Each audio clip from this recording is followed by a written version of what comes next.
इतने कर्म कांड हमारे अंदर भर दिए कि हम उसी में लुटे जा रहे हैं। ये भी नहीं हमारे समझ में आता कि ये क्यों कर रहे हैं, उसका क्या फायदा हुआ। हमारे बाप दादाओं ने ये किया और हम भी वही कर रहे हैं।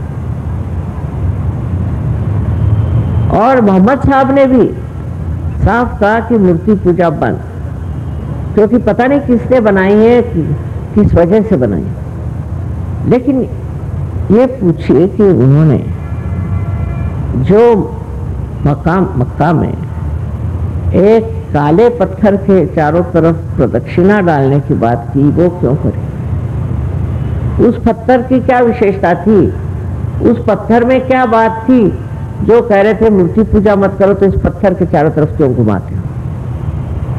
उसकी वजह ये थी कि मक्का में मक्केश्वर शिव है, वो शिव है, मक्केश्वर शिव है।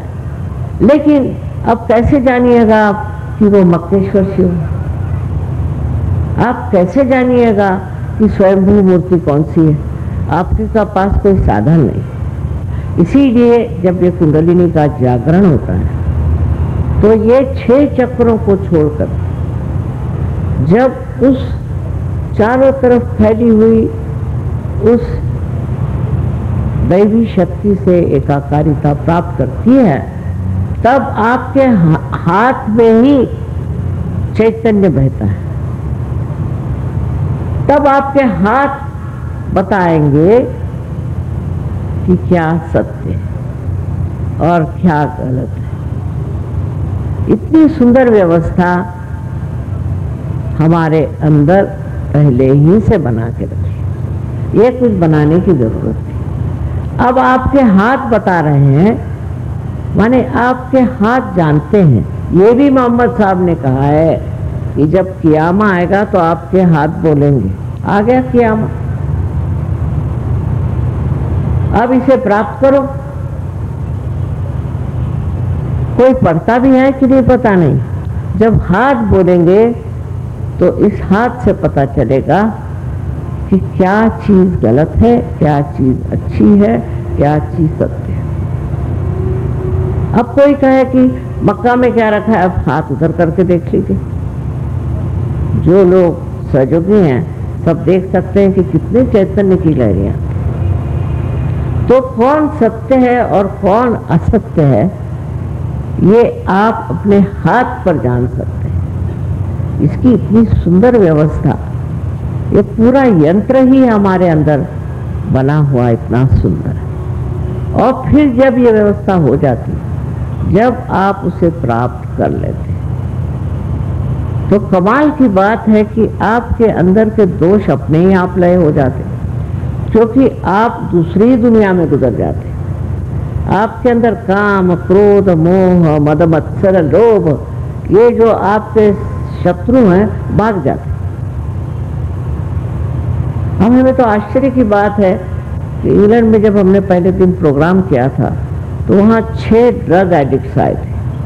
वो लोग ड्रग लेते थे और दूसरे दिन ही वो साफ हो गए। तो ये तो कमाल है, ये कैसे हो गया? पहले पता नहीं, अब तो हमें लेना नहीं, हमें अच्छा नहीं लगता, हमें देखना नहीं। बड़े बढ़िया लोग हो गए, वही आज बहुत कार्यान्वित है और कार्य कर रहे हैं। तो ये जो चीज है कि जो अपने को प्राप्त करो कहा है, माने अपने आत्मा को जानो, उसकी व्यवस्था भी हमारे ही अंदर बनाई हुई है। जैसे कोई बड़ी दैवी हमारे यंत्र विद्या है, या कहना चाहिए कि मशीन है हमारे। और जब ये चल पड़े, जब ये शुरू हो जाती, तब एक से एक चमत्कार आपको अपने ही बारे में दिखाई दे। कितने शराबी कबाब थे, उन शराब छोड़ दी। कितने ही दुष्ट लोग थे, उन्होंने दुष्टता छोड़ दी। मैं कलियाती में गई तो वहाँ पर एक माफिया के मुख्य डॉन चीफ वहाँ थे, तो उन्होंने सहयोग ले ली। भाई कमाल है, इन्होंने सहयोग कैसे ले लिया? कहले माँ वो सहयोगी हो गए, वो आपसे मिलना चाहते हैं। वो आए तो इतने नम्र, बस उन्होंने इतना कहा कि माँ मैंने बहुत गुनाह किए, उनकी मुझे माफ़ी हो जाएगी या नहीं ये बताए।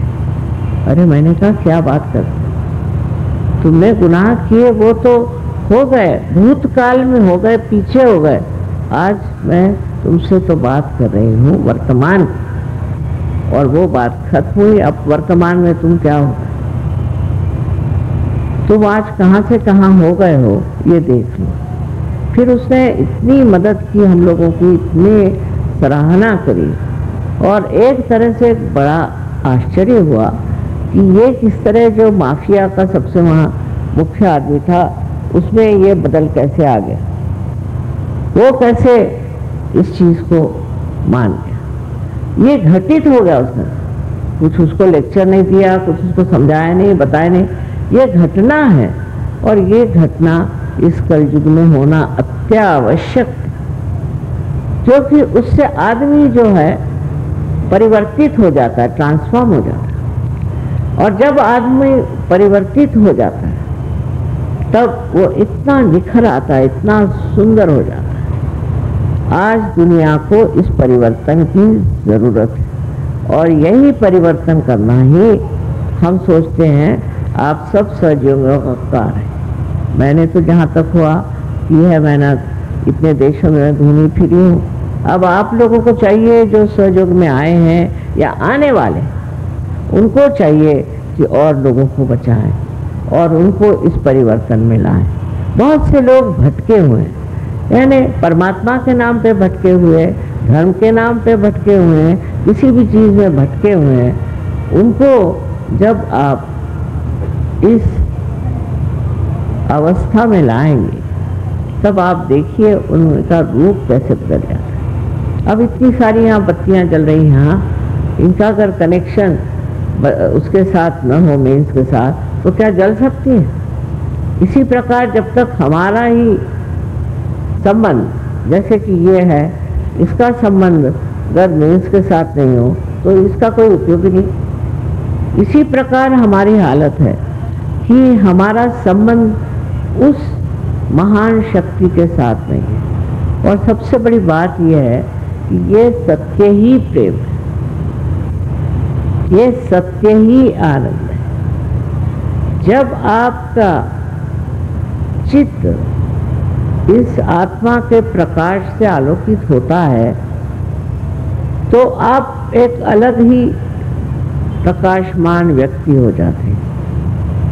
ऐसी व्यक्ति की जो सारे संसार की भलाई कर, सारे संसार में सुख दे सकते। अगर मनुष्य बदल गया तो कौन सी आफत आएगी? सारी आफत तो मनुष्य से ही है। जब मानव ही बदल जाएगा तो कोई सी भी परेशानी, कोई सी भी तकलीफ नहीं आएगी। इसलिए हमें सोचना चाहिए कि किसी तरह से जितना हो सके और लोगों की भी जागृति करें और इस जागरण में वो इसे प्राप्त करें। इसको प्राप्त करने के बाद देखिए, मैंने तो यही देखा, न कहीं झगड़ा होता है, न कोई आफत होती है। कोई भी देश के लोग आए, कहीं से भी आए, न कोई मोर्चा बांधता है, न कोई झंडे उछाता, कुछ नहीं। बस एक दूसरे का समागम ही सबसे बड़ा आनंद का सागर है, और एक दूसरे से मिलकर ही बड़ा अच्छा लगता है। अपने देश की तो संस्कृति है कि भाईचारा होना चाहिए, सबसे आपसी मिलावा होना चाहिए, हर एक चीज़ में एक तरह से हमें दूसरे की मदद करनी चाहिए। ये तो अपनी संस्कृति है। पर फिर विचित्र विचित्र बातें होती गई, ये देश अनेक इसमें विभाजित हो गया, और इसलिए इसमें भी बहुत से झगड़े हो रहे हैं। जहाँ देखो वहीं झगड़े, कहीं जाइए तो एक मोर्चा लिए वो खड़े हैं, तो उधर दूसरा मोर्चा लिए खड़े हैं। और कोई भी बात को लेकर के, इस तरह से कोई सी भी चीज़ को लेकर के एक गठबंधन करने का और झगड़ा करने का, ये इंसानियत की निशानी नहीं।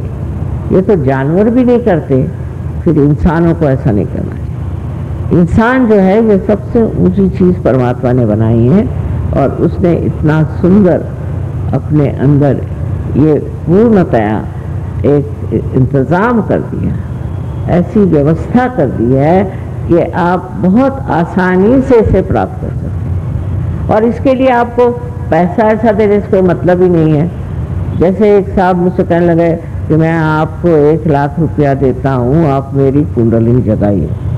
मैंने कहा जनाब मैं आपको 2 लाख रुपए देती हूँ, आप बातचीत बंद करें, क्योंकि कुंडलिनी को पैसा नहीं समझ रहा।